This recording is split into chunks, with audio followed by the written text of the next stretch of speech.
رسول اللہ وسلم علیک یا حبیب اللہ۔ یوٹیوب چینل کو سبسکرائب کریں اور گھنٹی کے بٹن پر کلک کریں۔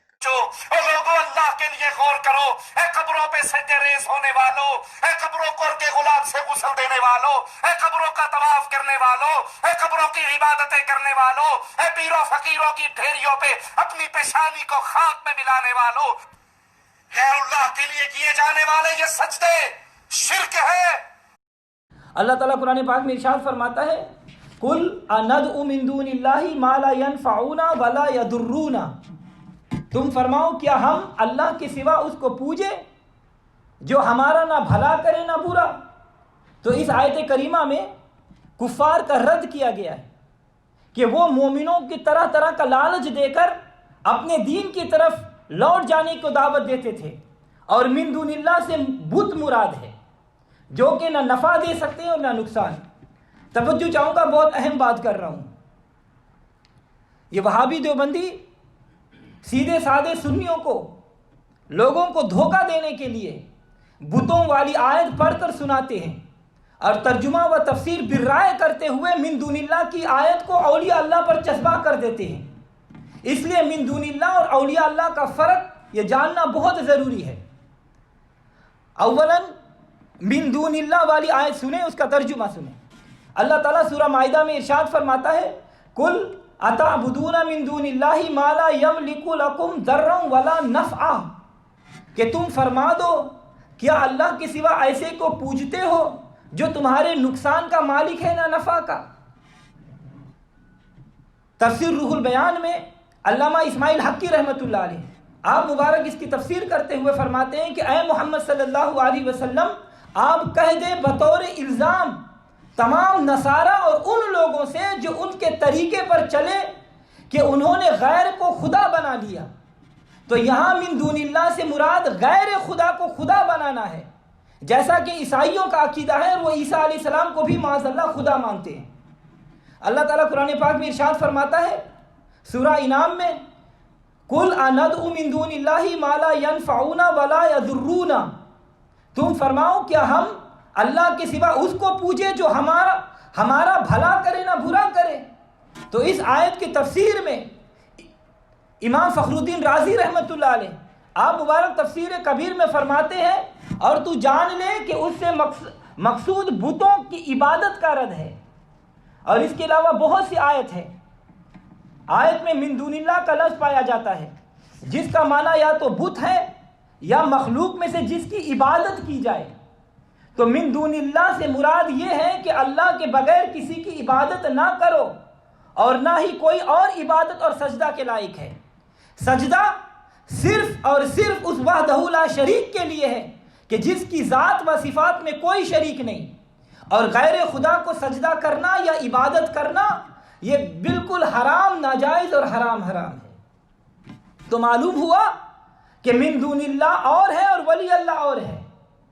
اللہ تعالیٰ ارشاد فرماتا یا ایھا الذین آمنوا لا تتخذوا الکافرین اولیاء من دون المؤمنین، اے ایمان والو کافروں کو دوست مت بناؤ مسلمانوں کے سوا۔ تو اس آیت کریمہ میں اولیاء بمانا دوست کے ہیں، تو معلوم ہوا کہ اولیاء اللہ تعالیٰ کے دوست ہیں۔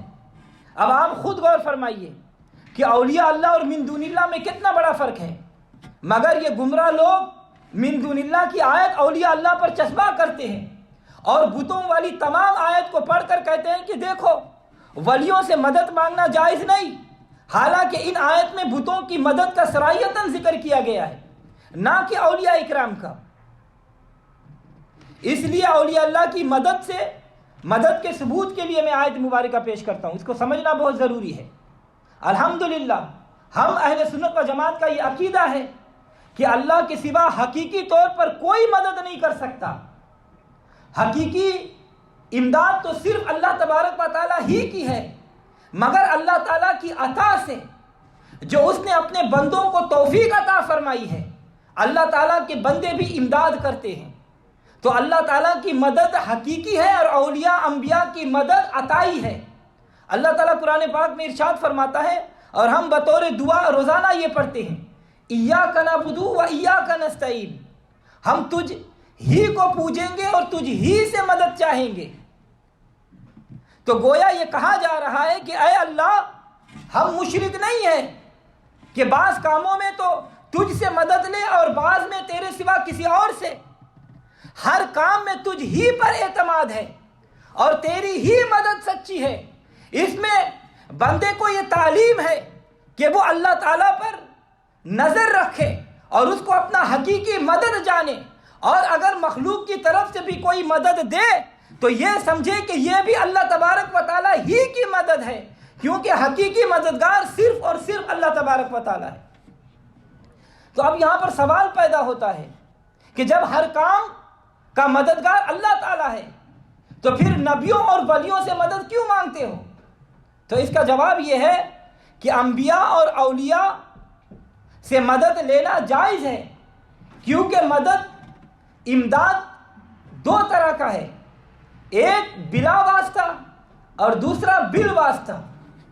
ایک بلا واسطہ، دوسرا بال واسطہ۔ تو اللہ کے بندوں کی مدد بال واسطہ کہلاتی ہے، اور یہ اللہ تبارک و تعالیٰ کے فیضان کا واسطہ ہے، اور ایسی امداد حاصل کرنے کا قرآن کریم میں اللہ تعالیٰ نے ذکر فرمایا ہے۔ اللہ تعالیٰ قرآن پاک میں ارشاد فرماتا ہے وَتَعَاوَنُوا عَلَى الْبِرِّ وَالتَّقْوَى وَلَا تَعَاوَنُوا عَلَى الْإِثْمِ وَالْعُدْوَانِ، کہ نیکی اور پرہیزگاری میں ایک دوسرے کی مدد کرو اور گناہ اور زیادتی پر ہرگز مدد نہ کرو۔ تو اس آیت کریمہ میں نیکی پر مدد کرنے کا حکم دیا گیا ہے اور برائی پر مدد کرنے سے منع کیا گیا ہے۔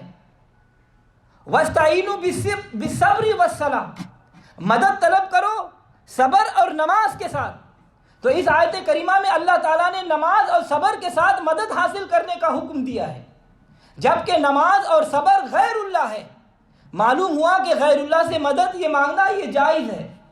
اللہ تعالیٰ قرآن پاک میں ارشاد فرماتا ہے انما ولیکم اللہ ورسولہ والذین آمنوا الذین یقیمون الصلاۃ ویؤتون الزکاۃ وہم راکعون، نماز قائم کرتے ہیں، زکوٰۃ، کہ تمہارے دوست وہ تمہارے دوست نہیں مگر اللہ اور اس کا رسول اور ایمان والے، کہ نماز قائم کرتے ہیں اور زکوٰۃ دیتے ہیں اور اللہ کے حضور جھکتے ہیں۔ تو اس آیت کریمہ میں مسلمانوں کو فرمایا گیا کہ تمہارا مددگار اللہ اور رسول اور مسلمان ہے۔ تو معلوم ہوا کہ ایمان والوں کے تو بہت مددگار ہیں، مگر کفار اور مشرکین کا کوئی مددگار نہیں۔ اسی لیے اللہ تعالیٰ قرآن پاک میں ارشاد فرماتا ہے والمؤمنون والمؤمنات بعضهم اولیاء بعض، اور مسلمان مرد اور مسلمان عورتیں ایک دوسرے کے رفیق ہیں۔ تو معلوم ہوا کہ اللہ تعالیٰ بھی مددگار ہے اور مومن بھی ایک دوسرے کے مددگار ہے، مگر اللہ تعالیٰ بذات مددگار ہے اور مومن اللہ کی عطا سے مددگار ہے۔ تو اللہ تبارک و تعالیٰ کی بارگاہ میں دعا کریں کہ اللہ تبارک و تعالیٰ ہم سب کو عقیدہ کی سمجھ عطا فرمائے۔ ہم اہل سنت و جماعت کا یہ عقیدہ ہے کہ انبیاء اولیاء سے مدد مانگنا یہ جائز ہے،